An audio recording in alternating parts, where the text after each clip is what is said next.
if your desire is to be with somebody else, go beat your feet, do what you want to do. But there's there's no reason for you to down black. Like you don't ever hear, like you rarely hear anybody be like, man, I love white women, or like a white guy. I love black women. Man, I can't stand these white hoes. They always not taking baths and they got greasy hair and they always acting crazy, asking for the manager in the store. Right. They just let them be. And then they just go and deal with the black woman that they want to deal with. You don't ever hear them like down their own. Mexican people too. Mexican men, if they love a white woman, they're not downing Mexican women.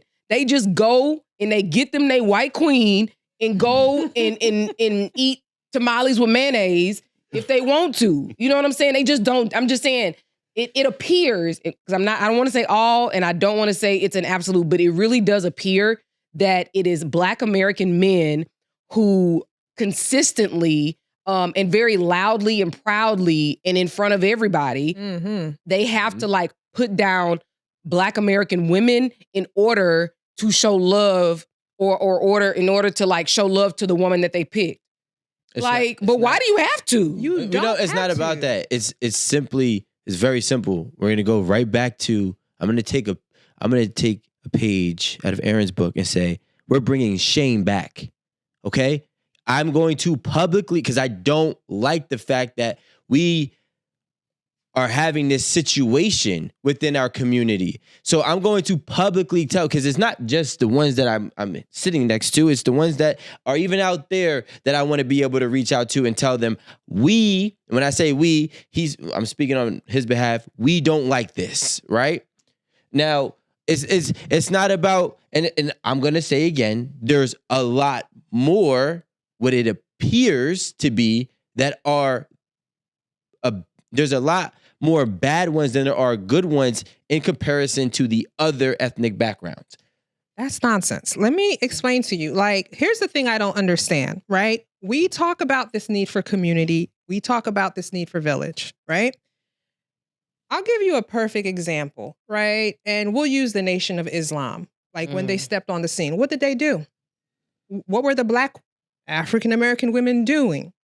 They made sure that they took the women in. They taught the women how to treat the men in leadership position in the Nation of Islam, right? They took the African-American women and said, we don't want you working for the white man. We don't want you doing this. Let me structure you. Let me teach you. Let me lead you, and let me show you how to be treated. In turn, what did the women do? They did it. They followed the lead. Why? Because you had strong Black men with resources that came and gave you a 360 and showed you what you needed. So what I am saying to Black men, if you don't like the way women are being treated or are doing, then step up. People can learn. No, because people can learn. No, they can't. I just gave you an example of this happened. It happened widespread. Even if we take that example and I look at the Black women as a whole at that point in time frame, you're saying that there was a small percentage that were coachable, moldable, and able to learn. And they're not coachable anymore. No, I'm saying that that's a small percentage of the rest. No, but what she's saying is she's giving you... I'm giving you an example that it's possible. No, we're not talking about anything is fucking possible, right? Possibilities are endless. What we're talking about is the reality. The reality is when it comes down to it, the symptom of a cause is that there is uncoachable, and I feel like there's uncoachable African-American descendant women for at least 3 generations, which is what we were talking about prior to. And the symptom of that, again, is the lack of being able to follow. What I realize is there's a struggle for equality in the very beginning of a American Black man and American Black woman relationship versus the other ethnic backgrounds are not even looking for equality. They just will get equality with their behavior. And when I have to explain to you what my worth is, or when I have to demonstrate what my worth is, endless. It's like our culture, or our, I'm saying our in terms of the African American culture. Our culture the men have to constantly prove and be battle tested throughout the entirety of the relationship. It's not just the beginning. I don't think it's fair to compare the African American experience to like in terms of the diaspora and everything else. You can't compare it. It's so it's like the way you're rating these things is unfair because their parents aren't even the same. Yeah, exactly. Perfect example. If you're a first generation American and both of your parents are foreign, you're like American in name only. Right. Mm-hmm. You are culturally still whatever it is, wherever your parents are from. So maybe you need 2 more generations like down the line to call yourself American. And the ironic thing is that you hear about a lot of like the passport bros, they talk about when the foreign women become Americanized, right, that they don't like them anymore either.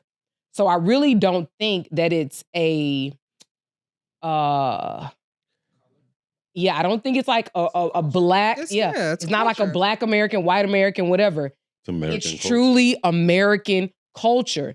Because if you've grown up in a society for the last X amount of years where women actually have been fighting to have access to equal rights, then why would you not have that in you to be seeking equal rights on your job, at school, in your relationship, so on and so forth.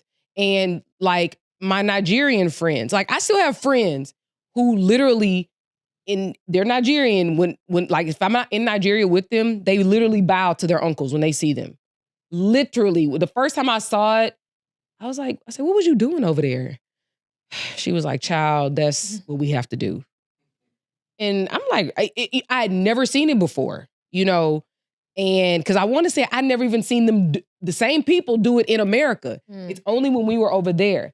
So I think that you have to look at how long that person or that person's family has been in American culture. Because I just don't think it's like a race thing at all. Right. What happened is that we watched those same people get hooked on crack. We watched those same people that we thought that we held to a high standard become strung out on drugs, despite the reasoning, whether it's justifiable or not. And then when we lost respect of our elders, it just the respect level dwindled to a point where we got YNs who have no mercy even for a president, right? So and it's really always come from the simple fact that our elders never picked the torch back up and carried it. You know why? So when I say, okay, look, if this is crazy, but let's just say my daughter grows up and she's going to be 22 in 19 years. Right? And let's just say in 19 years, there was a sexy red, there was a sexy blue, and a sexy magenta. Okay? All right. Sexy pink. Sexy pink. Okay? Now, my daughter's only been seeing a bunch of different colored sexies for her entire, upbringing. And now, and let's just say, here's the icing on the cake. The mom said, well, at least she's getting money. So now the only person that child is supposed to trust, which is really the mother, is actually validating the person who is actually destroying the community. Wait, but you're there, right? Well, I'm just saying for the women. Back in the day, we had our grandmother, we had a grandfather, and we had respect for them. It wasn't respect that they needed to earn. It was respect that they ran households. They ran other households. People were allowed to come to their house and get paper towels. Well, I don't know if that paper towels back then, but it was almost like a central location. Butter. Yeah, anything. It was almost like a central location where you knew you were safe. And I don't think we have those spots nowadays.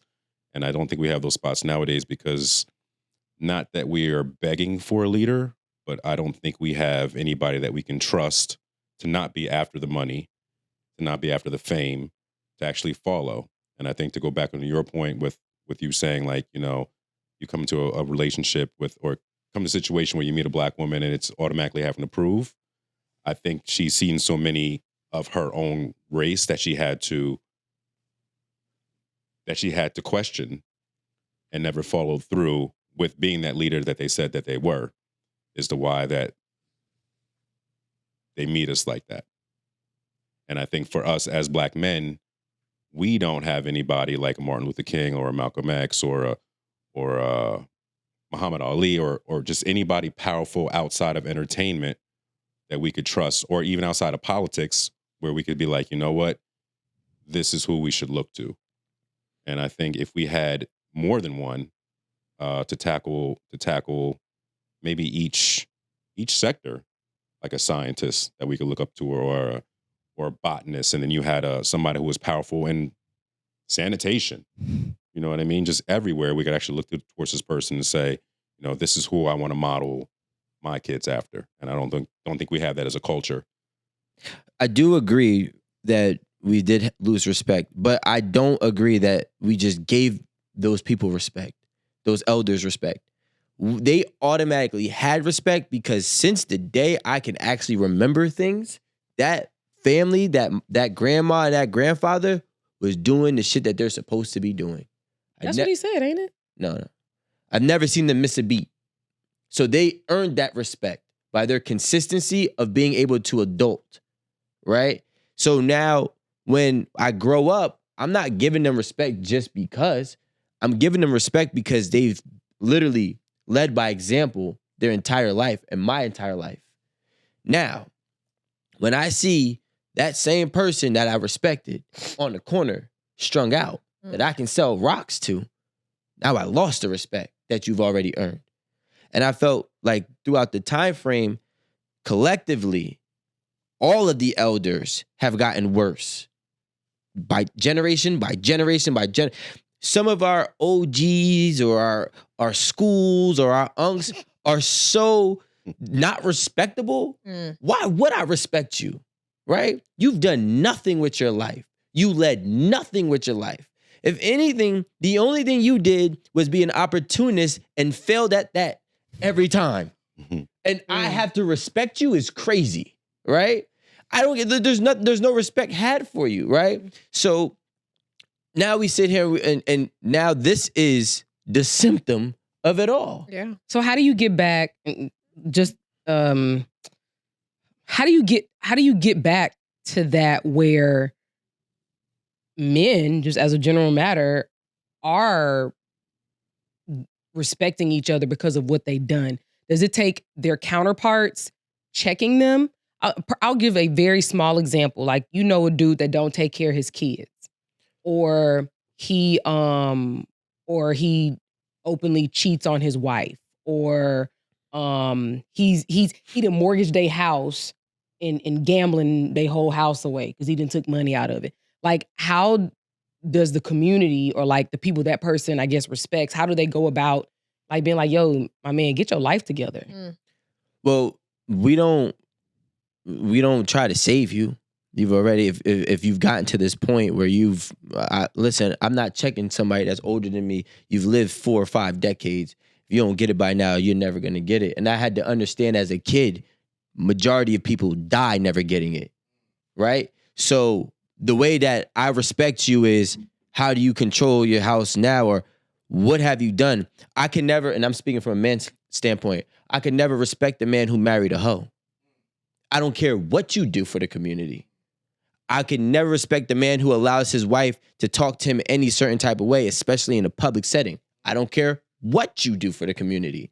So I think the counterpart is also a representation of the man, and I'm speaking from a man's perspective, right? Now, same thing with the woman. I can't respect a woman who allows her man to beat on her and stay there. I could love you, but I can't respect you, right?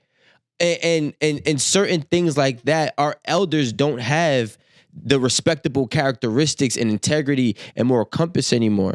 And I feel like one of the biggest things that I've realized about the elders is that and I'm saying elders as in my elders, not like the 70, 80-year-old elders. I've kind of checked them out. I mean, like the 40 to 60 range. How old do you think Big Mama was? Well, she wasn't 40? Well, 40 to 60, right? Right. She was like 60, 70. Right? No, Big Mama was definitely in her 60s She was at a 60. minimum. All right, so let's say 40 to well, now. let's say 40 to 65, Ain't no Big Mama, right? Little Mama. The 40 to 65 group are the elders that I feel like Jesus. are the reason why we got everybody. Yeah. The reason why we got everybody striving for fame. I feel like that group, that bracket was the first one to say, forget working hard, forget being honorable, forget being a role model. I want to be famous. And I don't know when television became a thing for them, like to be a star, but that was all their dreams and that's what they all chased and failed. So like for us, it's like, that's why you see majority of people want to be entrepreneurs. That's why you see majority of kids wanting to play sports. That's why you see all these different things that are always associated completely opposite of, hey, just go be a doctor. Hey, you know what? Go learn how to do something with tech because technology is now the new thing. It's like, nah, I'd rather be a scammer and be on Instagram with $10,000, right? Yeah, at 51 and 15, right? Because the 15-year-olds and the 51-year-olds are the same fucking person. Ooh, terrible business. But you get what I'm saying? So like, and I can't speak for the world. I can only speak for myself. But the amount of respectable older men that I've come across is few. Mm. That's why at 25, 26 years old, I had in my Instagram bio, big bro. Because the older people were calling me little big bro. Because I was to come hang out with my husband and his friends and cousins. Because if you ain't got no respectable niggas around you, that's weird. But they're my age. It's like... No, I'm saying like older dudes for you to look up to and be like, get advice from. You know, if you want to make a play, you can get information from them. Somebody that's, yo, shit is weird at my house. They gonna tell you how to potentially navigate a bad situation with your wife. Like, it's really bad if you don't have those kind of people around you. Because even in my circle, I can look at the men that my husband has around him that he can go to. I can even look at you and see the men you have around you that you can go to. You know, so I don't know if maybe there's a lack of men. Like, yeah, but you know what my issue is, and I'm speaking specifically on our community right now, and the elders, the older men. The problem is our community is not in the same position as those other ethnic backgrounds community where the American bosses that are elders can sit there and be quiet. What you mean? Like, bosses always want to be never seen. Oh, okay, I got you. We're not in that place, my brother. Y'all niggas need to be vocal. Y'all niggas need to be on television. Y'all niggas need to be on podcasts because our community has been stripped of that. So if you want to be a boss in silence, then our community is just going to continue to go downhill because it's not like, you know, the white community here in America where, you know, there's that same structure that you said your husband has, but with almost every one of them. For us, it's far few in between. Right? So in our community, that's why and I know Alan loves him, but I always had a problem with Jay-Z. For me, he was never vocal enough for the kids. He was vocal enough for the adults. What you mean? Because like the way he carried himself and what he spoke about was things that only an adult can understand. You get what I'm saying? Oh, you mean like in his lyrics In or his just music? as a person, like how he... Both. Okay. Everything, right? And so when I'm saying we need leaders, there's people in position, but they rather say, I'm staying out the way, but you're staying out the way is allowing us to fall further down. But you don't think that us staying out of the way means we understand through our experience of how we had to get it, and until we believe that you are on that same path or aligned to our train of thought, then we can't help you because we are watching at our age. We are watching the YNs do dumb shit, and that dumb shit could affect us. So instead of inviting you into our circle that we have locked down solid, we have to trust you. And y'all age group is saying, well, we have to earn your trust. Well, not trust. Don't they need the guidance though? I think that's part of the problem. Are they guidable? Yeah, well, I'm sure they are, right? And that's part of the issue is that some of them are so far along. listen, you always gonna have people who aren't coachable, who aren't guidable. And that's the ones that she was going to Just leave them behind. Yeah. Just leave them behind. Like, and the same thing with the women. Just leave it behind. Like, at this point in time, we don't have time for this. Listen, I think what Rico is saying is there is a void that needs to be filled. Young men need guidance from strong Black leaders, and there is a void. And part of the problem is that mentality is that, like, I'm just going to stay in my lane and do what I'm doing, take care of my business, make sure I'm growing. I. You can't want I, and then say I want community. But for me, and I can't speak for everybody, but for me, a strong Black leader that's a man has to be sacrificial. He has to be willing. They don't want to do that either. He has to be willing to say. He has to be willing. And his wife. Yeah, both. They don't want to do the whole thing. Like, it can't be a piece of the puzzle, right? It has to be the whole thing. So for me, it's like you're not a strong Black leader if you say I'm going to step back to protect my money. Right. You're not a leader, in fact, at all. Right. So for me, and I think that's something that we never saw. And I had a long argument with one of my friends a long time ago about this. And I said, because he's like, yo, you want to do all this stuff? They're going to kill you. I'm like, that's the problem.